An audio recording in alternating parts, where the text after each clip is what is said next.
Jonás capítulo 1, versículo 17. Pero el Señor tenía preparado un gran pez que tragase a Jonás, y estuvo Jonás en el vientre del pez 3 días y 3 noches. Bueno, el pasaje de hoy nos muestra el final de lo que veníamos diciendo, en qué terminó el esfuerzo de Jonás por huir de su presencia. Jonás terminó tragado por un gran pez. Este texto es uno de esos textos que a mí me gustan porque tiene la palabra pero. Y la palabra pero en la Biblia muchas veces, pues nosotros sabemos que el pero es una preposición que implica algo opuesto, algo contrario, algo contradictorio. Y así sucede en las vidas de todo aquel que quiere huir de su llamado. Todo aquel que quiere huir de su conciencia, que es la voz de Dios hablando a nuestras vidas. Todo aquel que quiere escapar de la comisión que Dios le ha dado, del llamado que Dios le ha dado, va a terminar así como Jonás, en la barriga de un gran pez, que no necesariamente tiene que ser un pez igual, pero puede ser cualquier otra situación.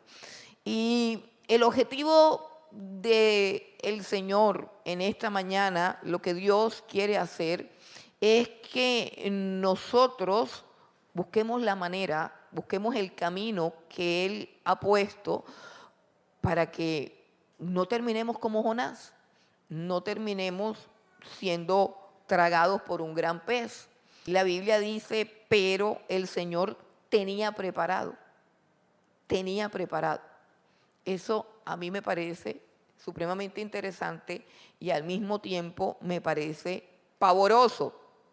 Saber que si de pronto alguno de nosotros está huyendo de Dios, está huyendo de su llamado, está jugando o está posponiendo algún acto de obediencia, alguna corrección, alguna, digamos, algo que tenemos que dejar, si estamos posponiendo eso, saber que si obstinadamente estamos desobedeciendo, saber que Dios ya tiene preparado algo. Piensa por un momento, que en este momento de pronto tú no sabes, pero Dios tiene algo preparado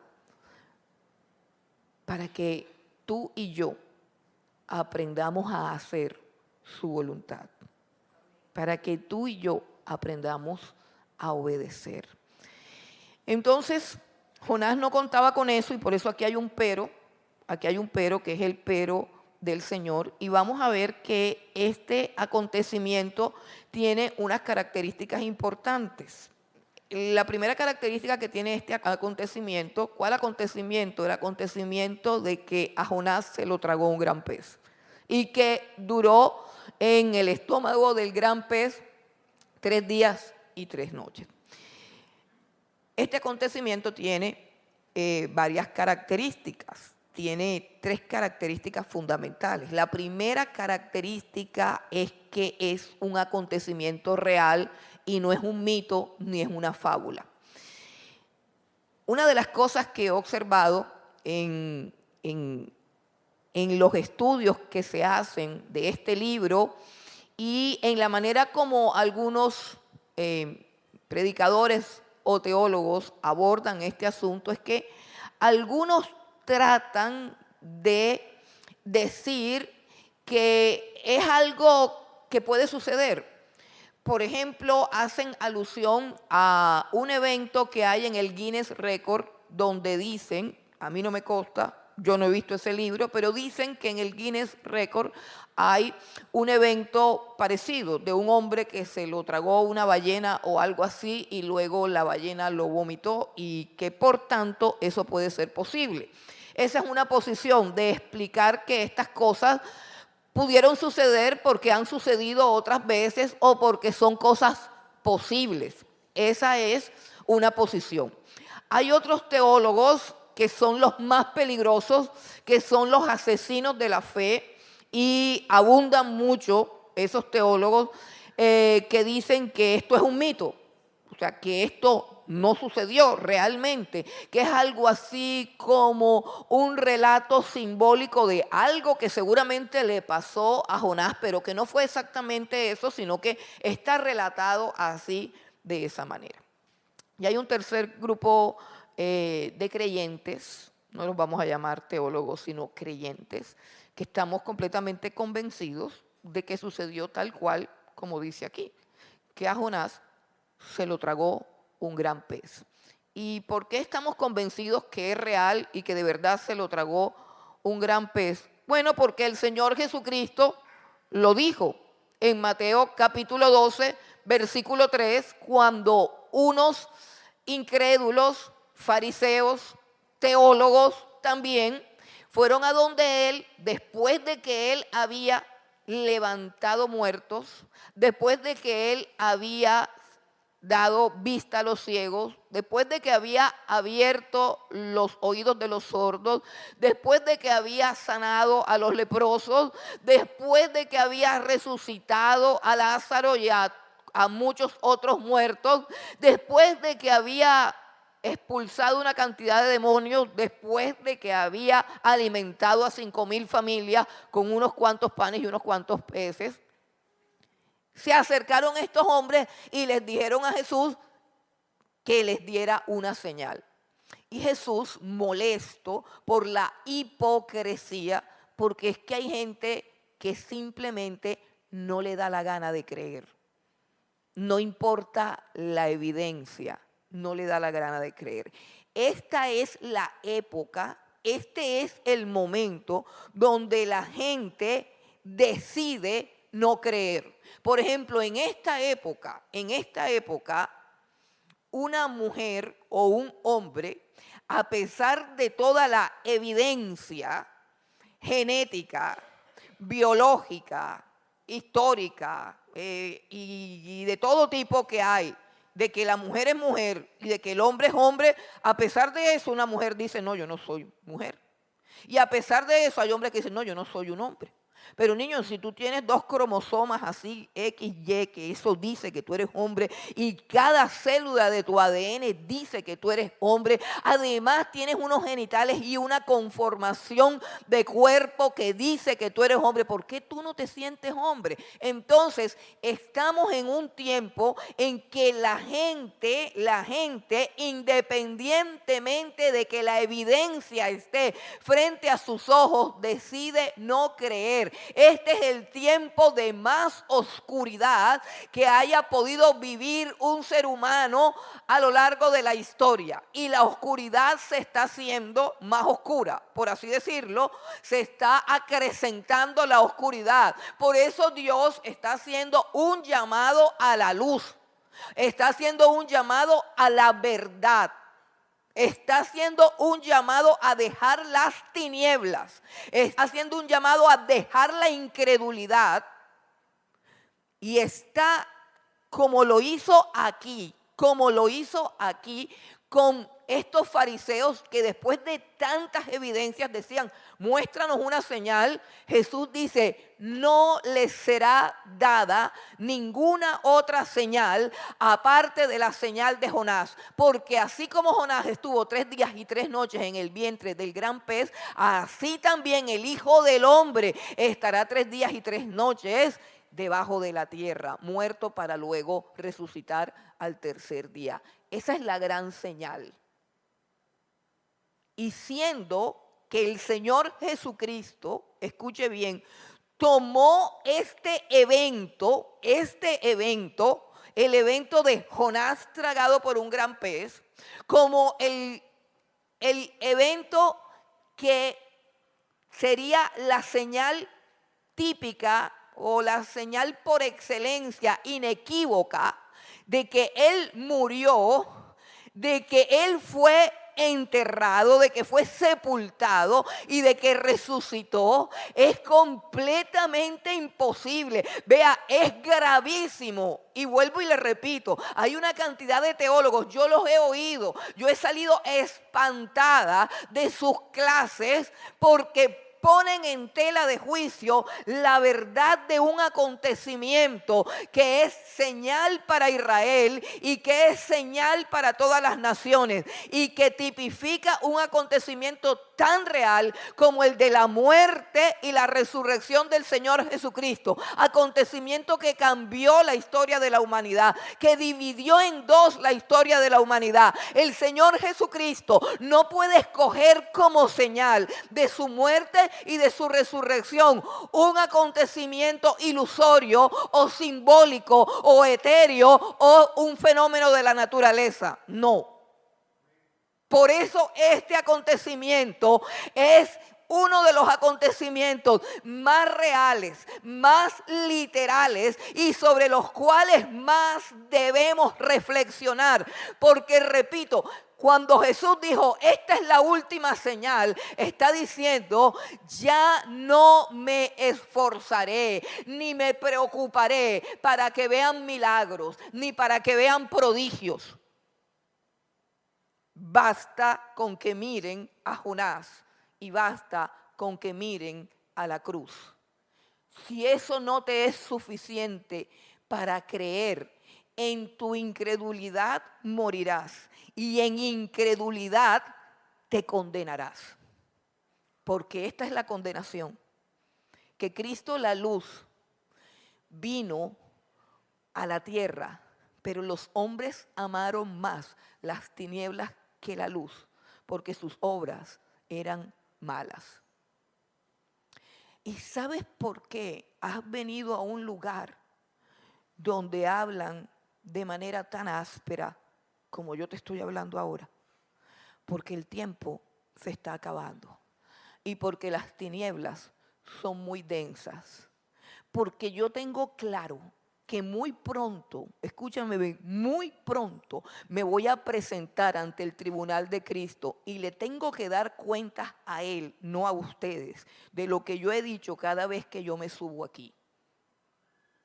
Por eso es que aquí no vamos a poner luces de colores, ni vamos a poner a niñas danzando para que te entretengan. Porque nosotros no sabemos qué tan pronto viene el gran pez que se va a tragar a todos aquellos que no se arrepienten, a todos aquellos que no obedecen, a todos aquellos que siendo llamados no responden al llamado del Señor Jesucristo. Por eso tenemos que analizar este pasaje con mayor detenimiento.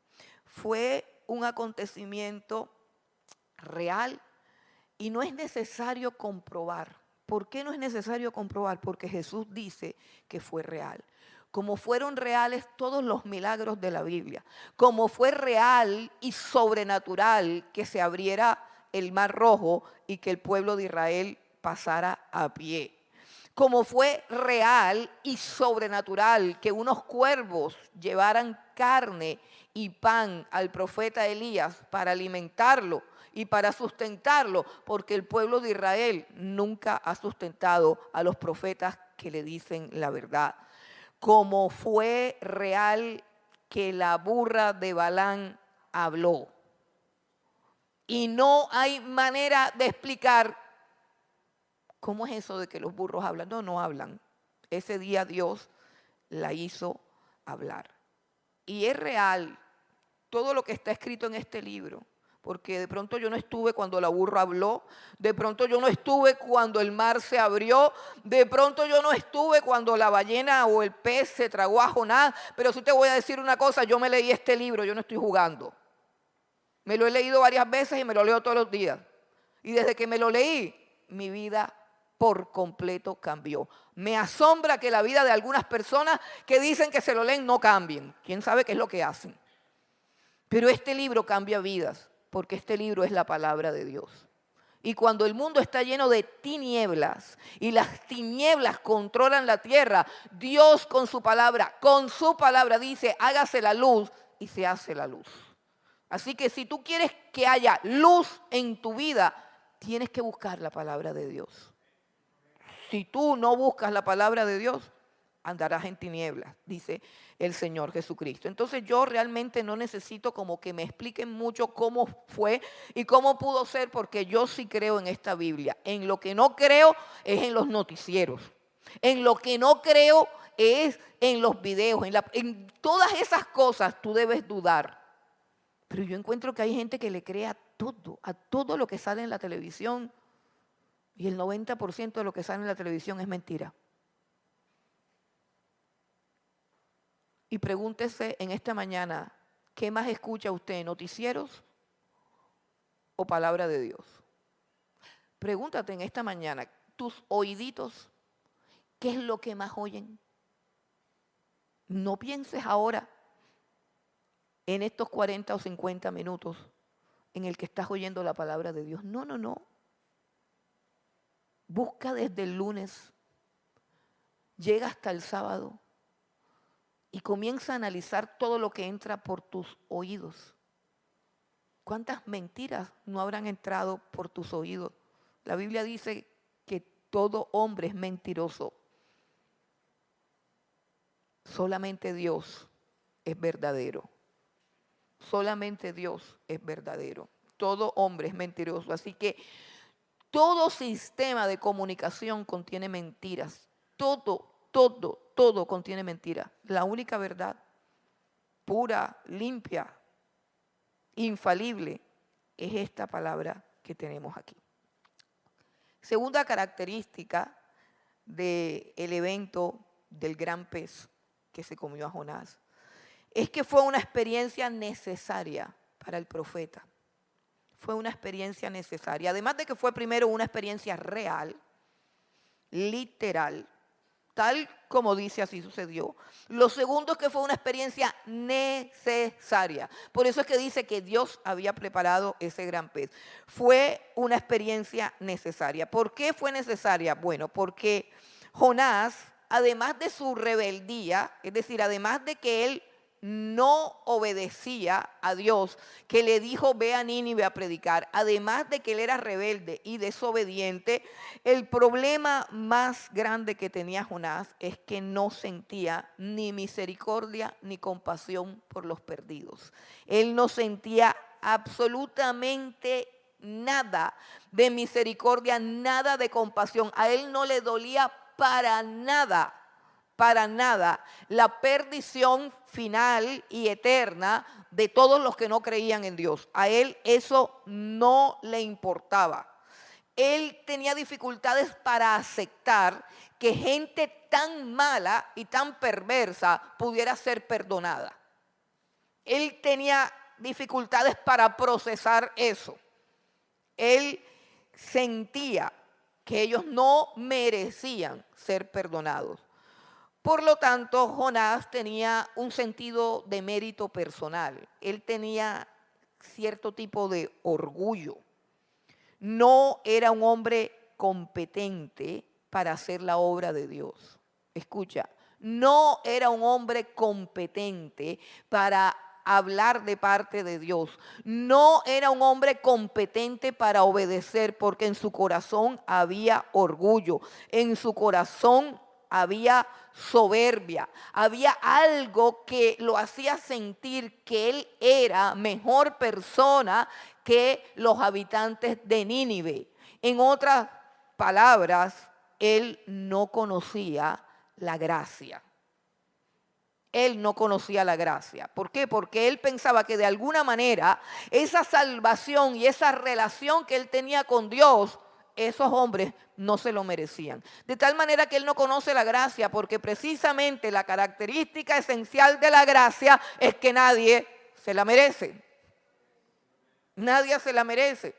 Y recuerdo las palabras de un teólogo que decía que nosotros no somos salvos por la fe. Y la gente que estaba a su alrededor se espantaba porque pues toda la vida hemos aprendido que somos salvos por la fe. Y él decía, no, nosotros no somos salvos por la fe. Nosotros somos salvos por la gracia de Dios. Y es esa gracia la que recibimos por fe. Pero lo que nos salva es su gracia. Es decir, todo lo que Él nos da su favor, su perdón, su misericordia, su regeneración, su vida, su sabiduría, su paciencia. Todo lo que Él nos da es gracia. ¿Por qué? Porque no lo merecemos en absoluto. No lo merecemos en absoluto. Y para comprender la gracia y para desarrollar misericordia por los perdidos, en un corazón duro, en un corazón indolente, en un corazón que no siente nada, en un corazón que no se inmuta, el corazón de la gente callada que va y mira al pecador, al borracho, a la prostituta, al homosexual, al depravado, y los mira así como por encima del hombro y dice, uy, no, qué gente tan fea, tan sucia, tener que pasar por aquí, yo que soy una hija de Dios. La gente que es así tiene el corazón endurecido y está envanecida, y son personas que no pueden ganarse a nadie para el Señor Jesucristo. Son personas que no pueden compartir el evangelio de la salvación. Son personas que no se pueden acercar a los pecadores. Esas personas no sirven para el reino de los cielos. Y solamente hay dos formas de arreglar un corazón tan duro, un corazón tan inclemente, un corazón tan indiferente, un corazón tan perezoso, un corazón lleno de apatía, un corazón lleno de orgullo y de soberbia. Solamente es sanado de dos maneras. Primero que todo, en la presencia de Dios. En la presencia de Dios. Porque cuando usted está en la presencia de Dios, usted tiene conciencia de su pecado, tiene conciencia de su maldad y tiene conciencia de lo afortunado que es que Dios, estando delante de usted, no lo mate inmediatamente. Y entiende usted lo que es gracia y entiende usted la grandeza de la misericordia y la magnitud infinita del amor de Dios. Eso es lo que usted comienza a entender cuando usted está en la presencia de Dios, en la presencia de Dios. Pero sabemos que el problema de Jonás era ¿cuál? Que huía de la presencia de Dios. Por eso es que uno huye de la presencia de Dios. Uno huye de la presencia de Dios porque es que en la presencia de Dios nuestra conciencia despierta. En la presencia de Dios nos damos cuenta de que estamos haciendo daño, de que estamos siendo injustos. Nos damos cuenta de lo que somos y por eso no nos gusta la presencia de Dios. Además, en la presencia de Dios no se puede mentir, no se puede murmurar, no se puede chismosear. Hay tantas cosas que no se pueden hacer en la presencia de Dios. Y Jonás huía de la presencia de Dios porque en la presencia de Dios no se puede desobedecer. Los hombres que han estado en la presencia de Dios, como por ejemplo Isaías, han dicho, heme aquí, Señor, envíame a mí. Pero si no nos gusta ese método de ir a la presencia de Dios, repito, ir a la presencia de Dios entendiendo la necesidad que tenemos de que sea cambiado nuestro corazón, nuestro corazón. Si usted no quiere ser tragado por un pez, usted tiene que ir a la presencia de Dios para que su corazón duro, indolente, sea transformado. Vamos a leerlo como lo dice Primera de Pedro. Vamos un momentico a Primera de Pedro y ahí vamos a ver el consejo de Pedro. En Primera de Pedro, capítulo 5, versículo 6. Primera de Pedro 5, versículo 6 dice, humillaos pues bajo la poderosa mano de Dios para que Él os exalte cuando fuere tiempo. Dice, humillaos pues bajo la poderosa mano de Dios para que Él los exalte cuando fuere el tiempo. Es una invitación a ir a su presencia, confesando nuestro pecado y pidiéndole que nos muestre la magnitud de nuestros pecados y los pecados que no conocemos. Porque una de las cosas más peligrosas es ser religioso. Es sumamente peligrosa la religiosidad. Es sumamente peligroso los hábitos religiosos donde creemos que estamos bien por las cosas que hacemos, por las cosas que practicamos. Y no entendemos que es un asunto del corazón. Cuando Jesús vino aquí a la tierra a enseñarnos su ley, Él decía, ustedes escucharon que fue dicho, no cometerás adulterio, pero yo os digo, cualquiera que mire a una mujer y la desee en su corazón, ya cometió adulterio en su corazón con ella. ¿Por qué dijo eso? ¿Por qué dijo eso? Porque Dios tiene la capacidad de escudriñar nuestro corazón. Y tú puedes externamente convencerte de que eres una persona justa.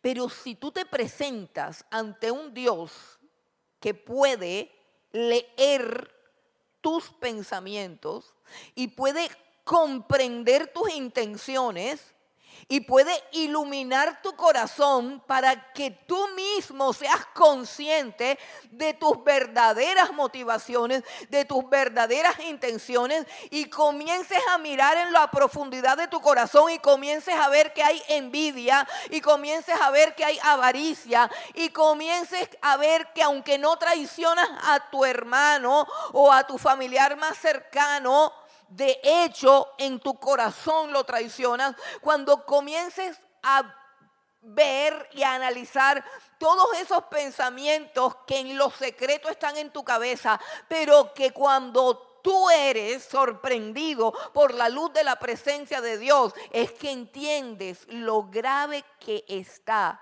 tu corazón. Eso solamente puede suceder si tú sinceramente vas a la presencia de Dios sin echarle la culpa de tu vida a nadie, sino asumiendo la responsabilidad de todos tus actos, de todos tus pensamientos y de todas tus emociones. Escúchame, todo tú en integridad. Si tu corazón siente odio, el culpable no es el de afuera, es tu corazón, el que no puede perdonar, el que no puede amar. El que tiene que ser sanado no es el de afuera, el que tiene que ser sanado es tu corazón adentro, porque Dios te llama a tener un corazón perdonador. Y por supuesto que el corazón perdonador es aquel corazón que es traicionado, que es herido y que es maltratado, pero que a pesar de eso no odia, no maldice y no anhela la venganza. Entonces, tú no puedes decir delante de Dios como una víctima, como un tonto santurrón, aquí estoy, Señor, mira todo lo que me han hecho, porque allí tú no estás llevando a la presencia de Dios tu verdadera alma y tu verdadero corazón. Tú allí estás llevando a los demás. Tú ahí estás actuando como Satanás. ¿Satanás qué hace cuando se presenta ante Dios? Trae gente para acusarla. Él se llama el acusador. Cuando te presentes delante de Dios, ven y exponle a Dios tus palabras, tus acciones, tus pensamientos y tus emociones. Y pregúntale a Dios allí en su presencia si todas ellas son correctas o tú tienes que ser transformado por su poder. Porque Dios tratará con cada uno en particular. Pero yo tengo que venir con sinceridad delante de Dios. Y por eso dice nuevamente Pedro, y lo repito, humíllense pues bajo la poderosa mano de Dios para que Él los exalte cuando fuere el tiempo. Y te quiero decir que ese versículo al revés, o sea, traducido de otra manera, dice: tengan cuidado con la arrogancia, con la altivez y con exaltarse a sí mismos, no sea que Dios los humille cuando fuere un tiempo. Es lo mismo. El versículo dice exactamente lo mismo. El versículo dice exactamente lo mismo. Y no hay arrogancia más grande que tratar de huir de Dios. No hay arrogancia más grande que creer que puedo vivir sin Dios. Y no hay arrogancia más grande que creer, que vivir, que puedo vivir como me dé la gana y que aún así Dios me tiene que bendecir. Todo eso es arrogancia.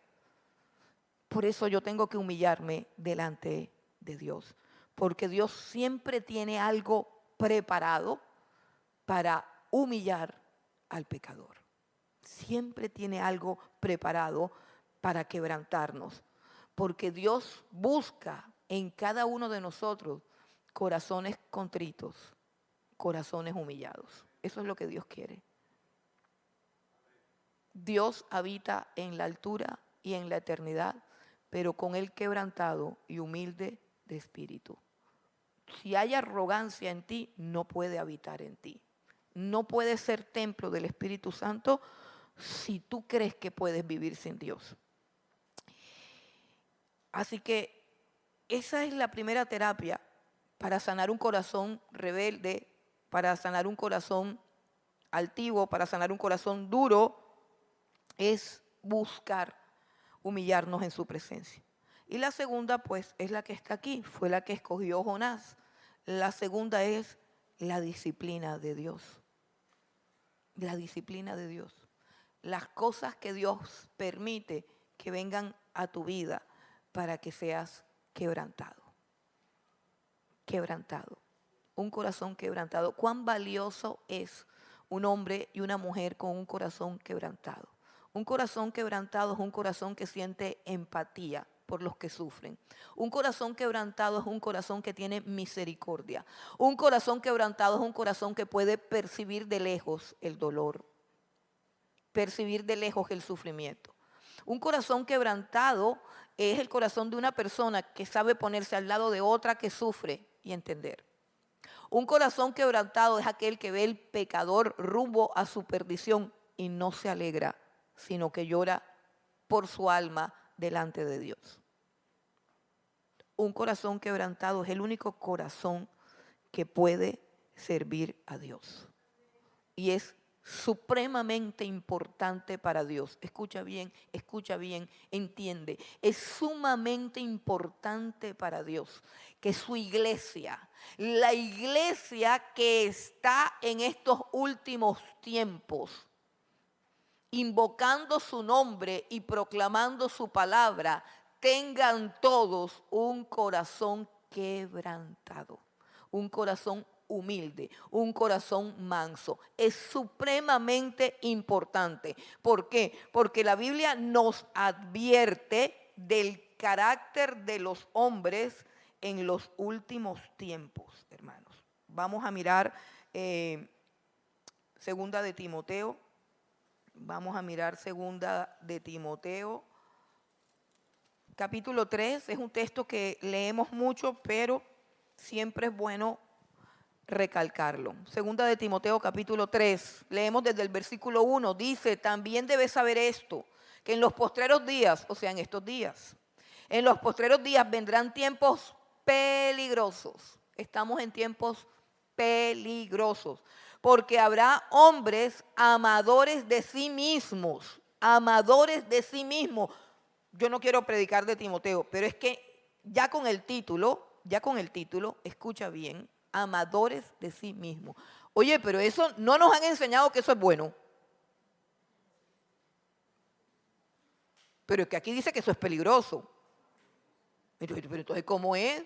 Y yo quiero preguntarle, ay, hermano, es que a mí a veces me pica la lengua cuando veo las caras, yo no quiero ni mirar, hermano, porque es que yo veo que se alimentan de autoestima concentrada en pasta, viene en gel, me la unto así, autoestima, porque yo tengo que ser una mujer empoderada. Y la mujer empoderada, estoy hablando pues de lo que yo veo, porque como yo soy mujer, pero al hombre también le trabajan la autoestima igualito.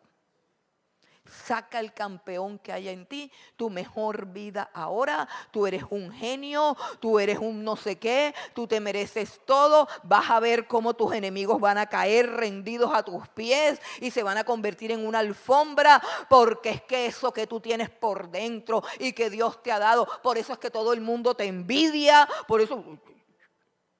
¿Y cómo les gusta a la gente ese mensaje? Y a gente de aquí, que no se hagan los locos, que yo nada más que los veo. ahí en el muro del Facebook. Yo decía, ay, Señor. Y busco yo la fecha, ¿cuándo fue que entró a la piedra angular? Anda, ya tiene como 6 años aquí. Y yo, Padre, una de los dos está mal. O yo no predico claro o ella no entiende.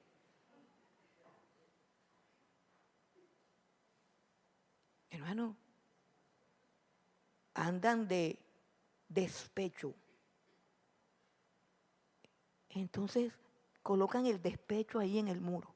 Pero yo soy una campeona, pero yo soy una no sé qué, pero yo sé qué. Niña, pero si tú debes estar arrepentida de todos tus pecados. ¿Qué campeona ni qué campeona? Hermanos, dicen unas bobadas psicológicas.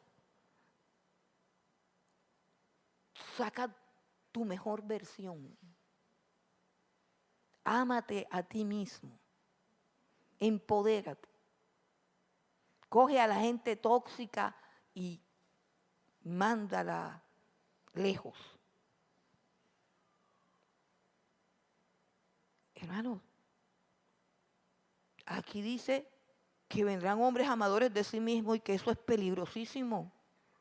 Es supremamente peligroso que tú te creas la última Coca-Cola del desierto. Mujeres, les gustaría que sus esposos se creyeran unos genios, se creyeran hermosísimos, se creyeran insuperables, se creyeran indispensables. Oye, ¿no sería peligroso que estuvieses casado con un personaje así? Hombres, ¿no sería peligroso que estuviesen casados con unas mujeres empoderadas? La mujer empoderada, la que le dice al hombre que no sirve para nada, tú eres un tal por cual. Esa es la sociedad de ahora. Esa es la sociedad de ahora. Autoestima corrida. Bebamos en litros la autoestima. Yo soy especial, yo me amo, yo me quiero, yo me cuido, yo soy mi mejor amiga, yo soy mi... Hermano, y los demás que se mueran. Hace poquito publiqué una foto de un orangután, una mamá orangután con un orangutancito chiquito que le está pidiendo que le dé el tetero, que le dé la comida. Y la mamá dice, espérate, que estoy publicando aquí en el Facebook que tú eres lo más importante de mi vida. Porque es que eso de salir en el Facebook diciendo que soy una buena madre, eso es un plus grande.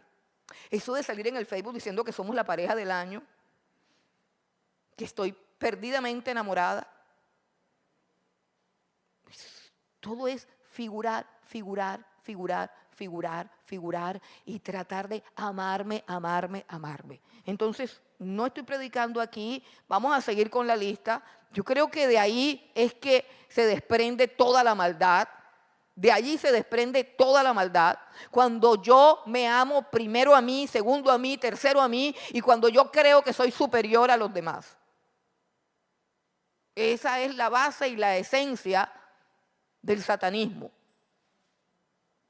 La base y la esencia del cristianismo es que Jesús se humilló hasta lo sumo y no se aferró a ser igual a Dios, sino que se despojó a sí mismo tomando forma de hombre. Y estando en forma de hombre, asume la forma de un siervo. Y estando en la forma de siervo, se hace obediente hasta la muerte y muerte de cruz, porque estimó y consideró que nosotros, los pecadores, éramos más importantes que su propia vida. Eso se llama cristianismo. Ese es el cristianismo perdido. Ese es el cristianismo perdido. Perdido en los púlpitos de las iglesias modernas. Perdido en las bocas de estos mismos hombres que está describiendo el apóstol Pablo aquí. Perdidos a pesar de la luz y el reflector tan grande que coloca el apóstol Pablo. Diciendo, tengan mucho cuidado. Tengan mucho cuidado, en los últimos tiempos los hombres serán peligrosos. porque serán amadores de sí mismos, serán avaros, serán vanagloriosos, serán soberbios, serán blasfemos, serán desobedientes a los padres, serán ingratos, serán impíos, no tendrán afecto natural, serán implacables, serán calumniadores, serán intemperantes, serán crueles, aborrecedores de lo bueno, serán traidores, impetuosos, infatuados, amadores de los deleites más que de Dios. ¿Sabía usted que un chef es uno de los profesionales que más dinero gana? Gana más que un médico. Un chef que hace un cursito de cocina o que sabe cocinar riquito, gana mucho más que un médico. Porque lo más importante es el placer de la carne.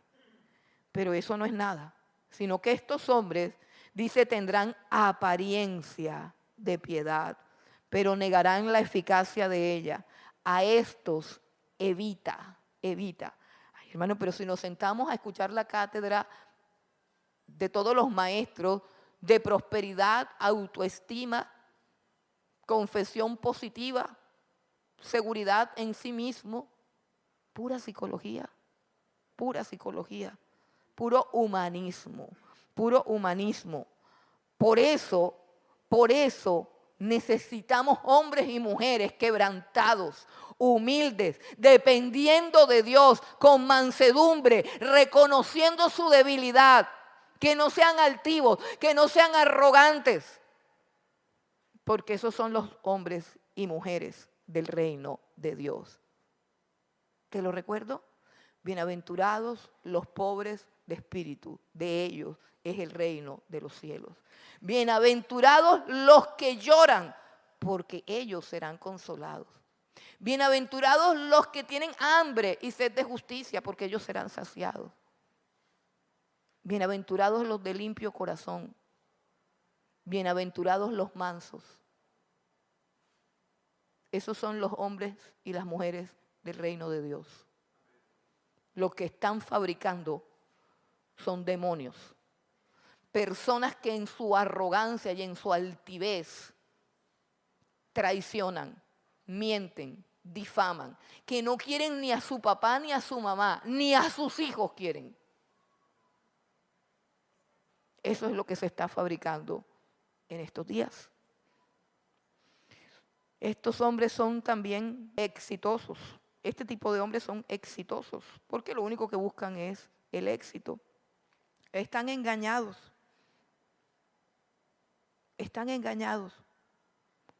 Porque se creen buenos. Se creen hijos de Dios.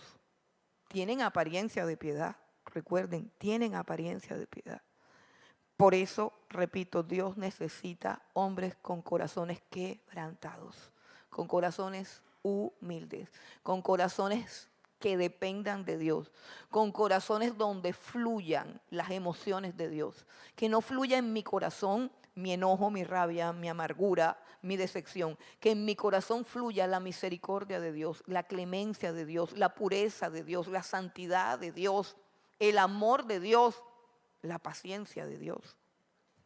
Pero para eso yo necesito la presencia de Dios. Y para eso necesito humillarme delante de Dios, porque ni siquiera puedo ver, como dice el Señor Jesús a la iglesia de la Odisea. Tú dices, yo soy rica y me he enriquecido y no tengo necesidad de nada, pero tú eres una pobre, ciega, desventurada y desnuda. Esa es nuestra condición cuando Dios no está en nuestra vida, cuando Jesús está por fuera de mi corazón, cuando yo me paso el día entero ocupada en mis preocupaciones, en mis tareas, en mis labores. Me paso el día entero atendiendo a todo el que me rodea, Pero el llamado del Señor, yo estoy a la puerta y llamo. Si alguno oye mi voz, entraré a él y cenaré con él y él conmigo y tendré intimidad. El llamado de Jesús es a que le abras el corazón y lo busques a solas para tener intimidad con él, porque es la única forma de que tengas un corazón contrito y humillado, donde él pueda actuar, donde él pueda vivir. Así que era una experiencia necesaria para Jonás. ¿Cómo fue esa experiencia? Pensemos ahora un poquito en cómo fue la experiencia.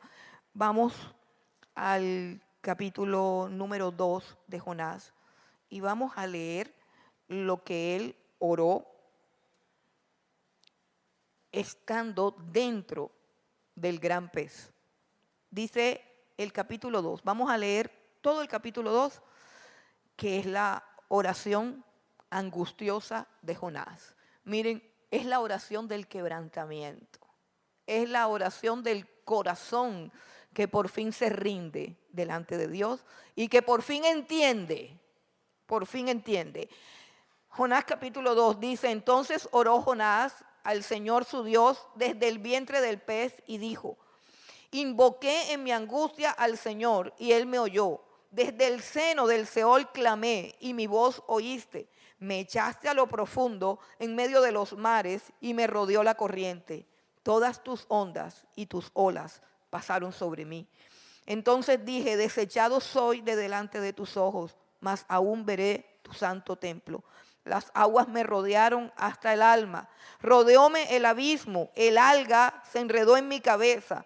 Descendí a los cimientos de los montes. La tierra echó sus cerrojos sobre mí para siempre, mas tú sacaste mi vida de la sepultura, oh Jehová, Dios mío. Cuando mi alma desfallecía en mí, me acordé del Señor, y mi oración llegó hasta ti en tu santo templo. Los que siguen vanidades ilusorias, su misericordia abandonan. Mas yo con voz de alabanza te ofreceré sacrificios, pagaré lo que prometí. La salvación es del Señor. Y mandó el Señor al pez y vomitó a Jonás en tierra.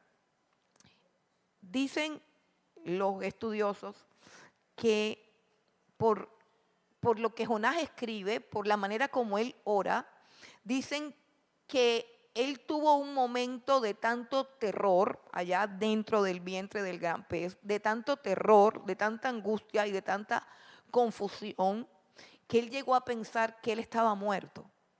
Y llegó a pensar que él descendía al Seol. O sea, él llegó a pensar que se estaba muriendo y que estaba pasando, como dicen pues las fábulas, las creencias, no sé, tú sabes, por el túnel. Y cuando alguien se estuvo como que casi medio muerto, dice, estaba tan muerto, estaba tan mal que ya vi el túnel. O sea, ya yo me veía como del otro lado, estaba pasando ya al otro mundo.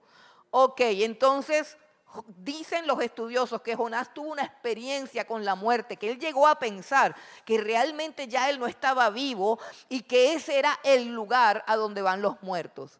Y esto tiene muchísimo sentido, hermano, porque quizás es por eso que Jesús escogió esta experiencia para tipificar o ilustrar la experiencia que él sí tuvo verdaderamente con la muerte. 3 días estuvo muerto el Señor Jesucristo. Y en esos 3 días el Señor Jesucristo conoció la muerte. O sea, conoció lo que es estar muerto. Por lo tanto, la experiencia de Jonás fue una experiencia con la muerte. Ahí en esa oscuridad de ese vientre, ahí en eso tan horrible. Dicen que los peces, bueno, dicen no, los peces tienen un ácido por dentro. Y que lo más probable es que él sentía que la piel le ardía. Y eso se asemeja un poco a la descripción que hace Jesús del infierno. Jesús dice que en el infierno la llama nunca se apaga y el gusano nunca se muere, ilustrando lo que sentirán las personas en el infierno. Sentirán que se están quemando vivas, pero que nunca se terminan de quemar. Y sentirán que un gusano se las come por dentro, pero que nunca se las termina de comer. O sea, una angustia que no se acaba. Y Jonás sentía algo parecido en el vientre del gran pez. Fue una experiencia con la muerte. Por eso él habla del Seol. En la época de los judíos, el Seol era sinónimo del lugar a donde van los muertos. El Seol dice, desde el seno del Seol, en el versículo 2 dice, desde el seno del Seol clamé. Él no dice, clamé desde la barriga del pez. Él dice, yo estaba en lo más profundo del lugar a donde van los muertos. O sea, yo estaba muerto. Yo estaba muerto. También fue una experiencia con el juicio de Dios. Se dio cuenta que este Dios, de el cual folclóricamente él intentaba huir, es juez.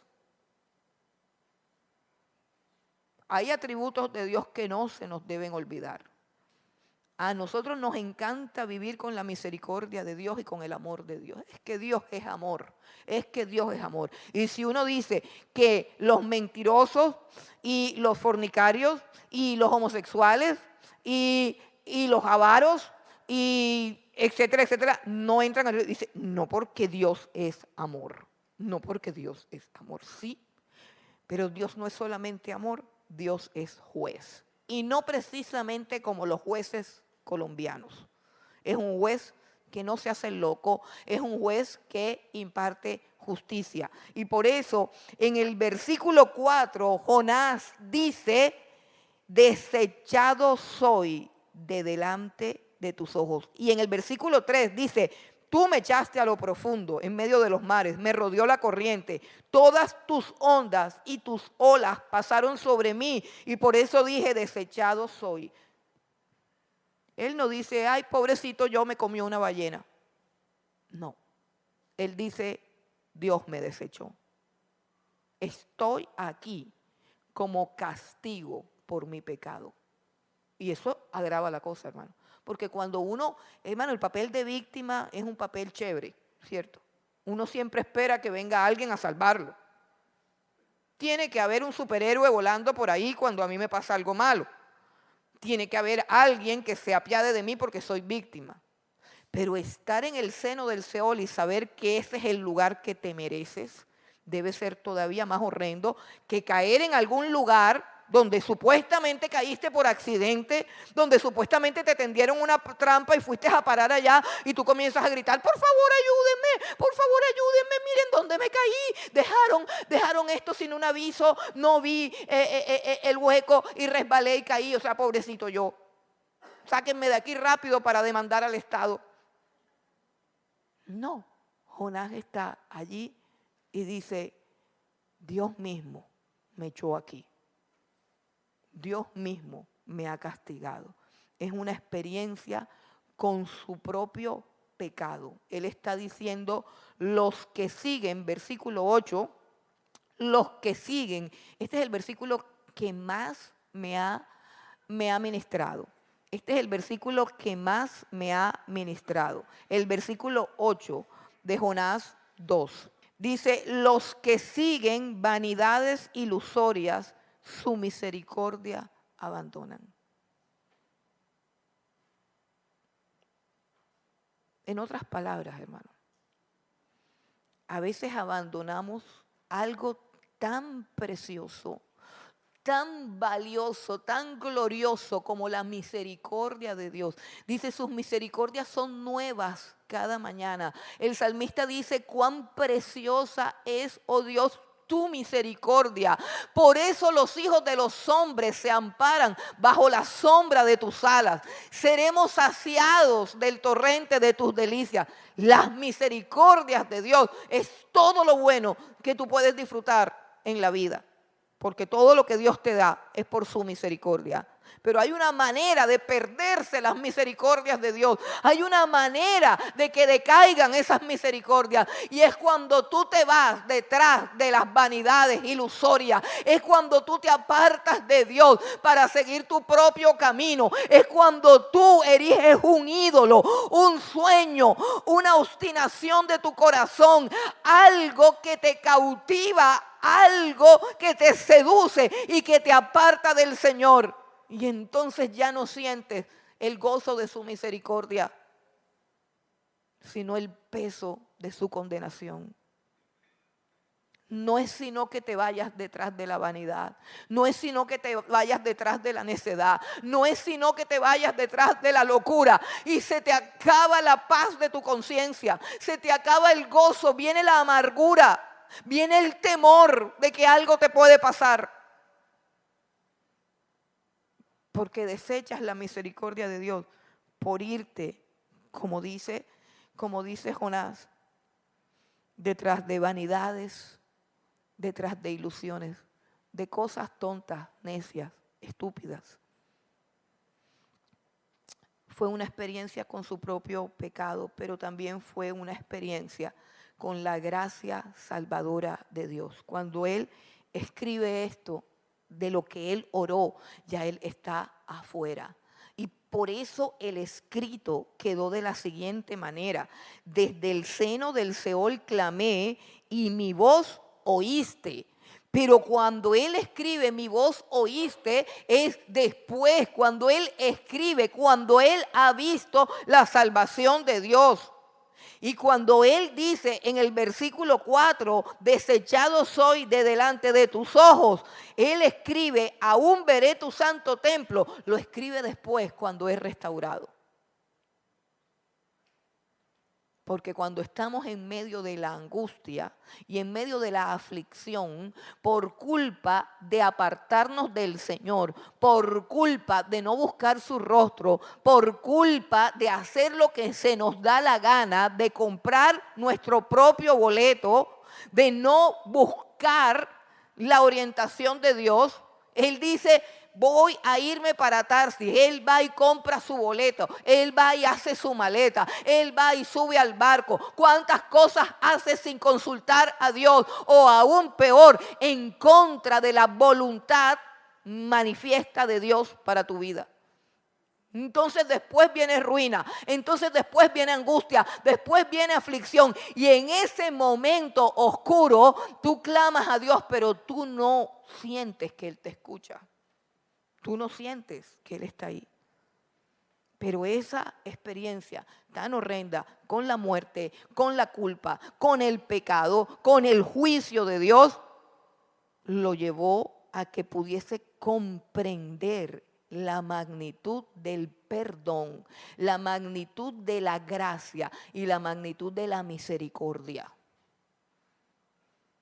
Cuando nosotros conocemos la magnitud de nuestro pecado, es que podemos entender la magnitud de su gracia. Pero si tú crees que tú eres un buen agente, porque tú nunca has matado a nadie, quizás tú no estés tan agradecido ni tan consciente de la gracia de Dios en tu vida. Y probablemente pienses que hay personas que ya pasaron el límite, como lo pensaba Jonás, y que no merecen esa gracia.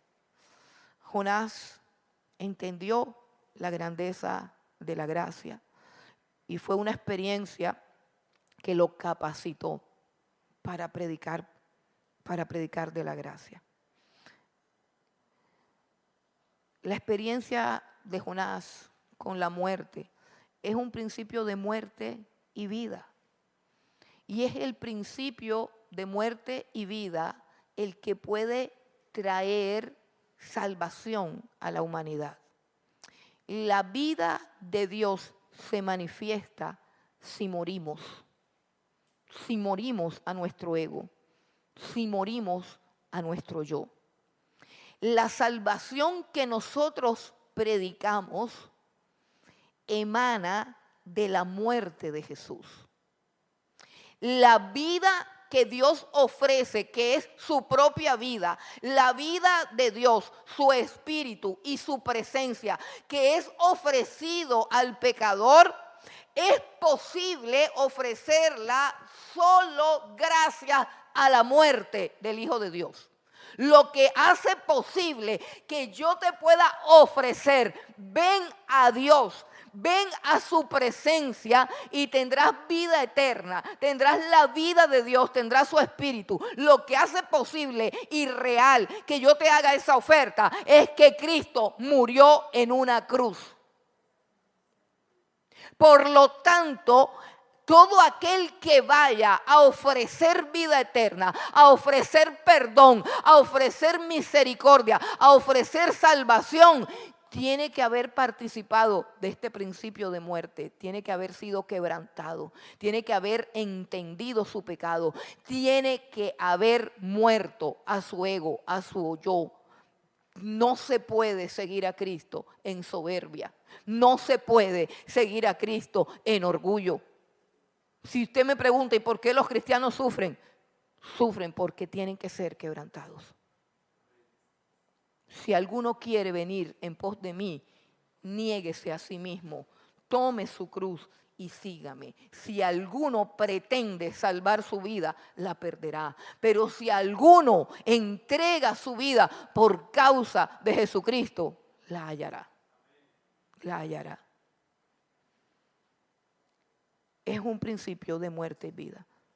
Por eso ayer cuando estaban evangelizando, les informo, los sábados a las 5:30 están evangelizando en la puerta un grupo de hermanos. Y me decía uno de los hermanos que a los jóvenes que pasaban les tocó rogarles: te ruego que vengas y me escuches. Y es que la Biblia dice en el libro de Corintios, en la carta de Pablo a los Corintios, que Dios a nosotros nos ha encomendado el ministerio de la reconciliación, que es como si Dios rogase a través de nosotros: por favor, reconcíliate con Dios. ¿Y sabes quién es el que ruega? Dios mismo te ruega: reconcíliate con Dios. ¿Por qué? Porque Él puede verte en el Seol. Él puede ver tu muerte. Él puede ver tu perdición. Él es el juez que está obligado a condenarte por tu pecado. Él es el juez que por su propio nombre y su propia justicia y su propia santidad está obligado para consigo mismo de castigar todo tu pecado. Pero ese mismo juez santo se hizo hombre y descendió y tomó tu pecado en la cruz del Calvario y sufrió nuestros dolores, sufrió nuestras transgresiones, toda la humillación y el oprobio que yo me merezco, lo asumió Jesús desde el Getsemaní al Calvario, para que yo hoy pudiese tener vida eterna, la vida de Dios. Y esa oferta es para todo el que quiera. Pero tiene que haber muerte. Tú tienes que participar de la muerte de Jesús. Tú tienes que venir a sus pies en esta mañana y decirle: Señor, aquí vengo como Jonás. Aquí vengo arrepentido de mis pecados. Aquí vengo a renunciar a mi maldad, a renunciar a mi incredulidad, a renunciar a mi soberbia, a reconocer mi pecado y a aceptar tu misericordia, tu gracia, tu salvación, tu llamado y tu comisión.